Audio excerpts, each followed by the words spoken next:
Well, Pokemon Gold, Silver, and Crystal are probably the most beloved Pokemon games. Although in recent times, it seems like they've had a bit more criticism levied at them, especially with the remakes, which I'll eventually get to later.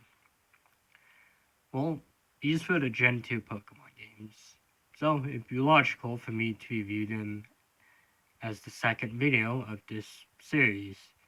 Well, the funny thing is, technically this is the fourth one, because I've already reviewed the Gen 3 games. Yeah, this was kind of an afterthought, but let's just get into the video. Well, I've had mixed opinions on these games. While I do like the Gen 2 games, I've had been very critical of them in the past. So I hope in this video that I'm able to represent them the best I can and probably encourage more people to play them if they haven't, or give others another reason to play them. Well, so let's get into the video. Well, the Gen 2 games bring us into the Jura region, a region that is, well, very diverse. It has quite a ton of lovely towns in it, such as Goldenrod, Ecotee, and Blackthorn City, and also a interesting lighthouse. And it introduces quite a ton of wonderful Pokemon, such as Scizor, Tyranitar, Houndoom, and Kingdra.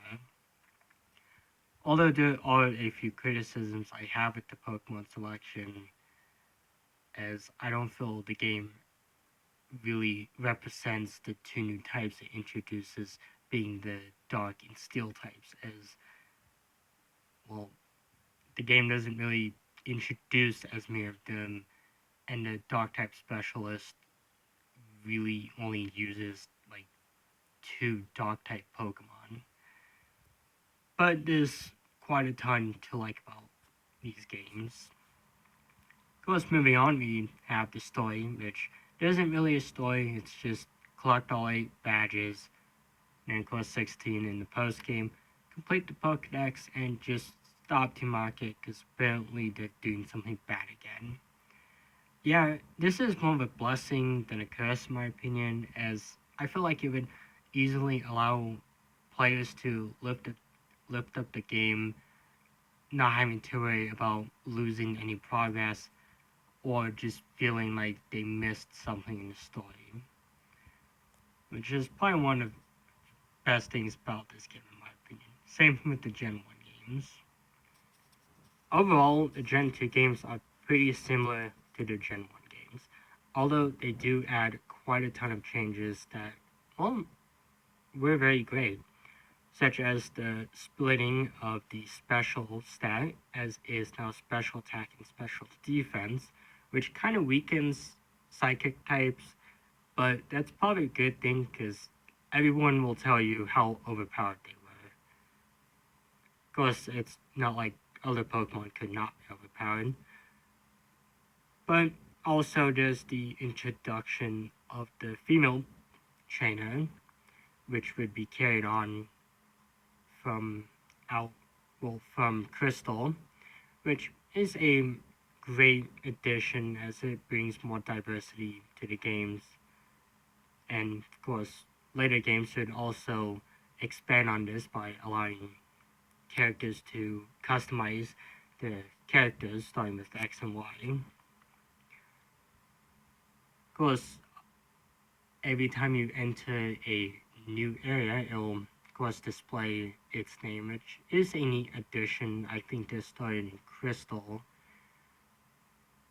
But as much as there are positives with this game, there are quite a few negatives though. And personally, one of the negatives or otherwise mixed things in the game is the experience system and kind of the game and how fast it is.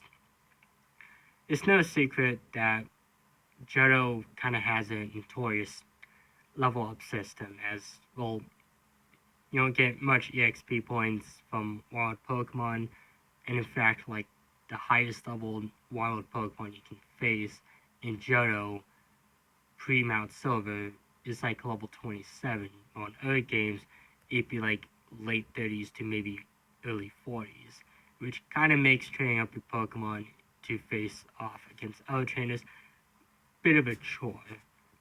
And I should know because I literally spent like 4 days straight trying to get lucky that I couldn't get because it's at a 2% chance. Of course, enough with me rambling. I don't have too many negatives with the games. I personally do like the post game, and I'm really glad that it got expanded upon in the remakes. And it was nice to go back to Kanto again. While I was a little mixed about on Kanto when I had first played these games, I can appreciate what the games did, and it really makes me enjoy Kanto a lot more. Of course, even without Kanto, Johto is a really fun region to travel through, and I have tons of memories from playing these games. And also tons of bitter memories from Pokemon like Wobbuffet. Yeah, by the way, I'm making a least favorite Pokemon list sometime. But that's going to come in the future. But for now, that's really it. These are my thoughts on the Gen 2 games. Overall, I would recommend them to anyone who hasn't played them yet. They're still on the eShop, at least for now. And hopefully, they'll come to the Switch sometime in the future. But until then, I'm out. But I'll be back next time with a review of Pokemon Emerald.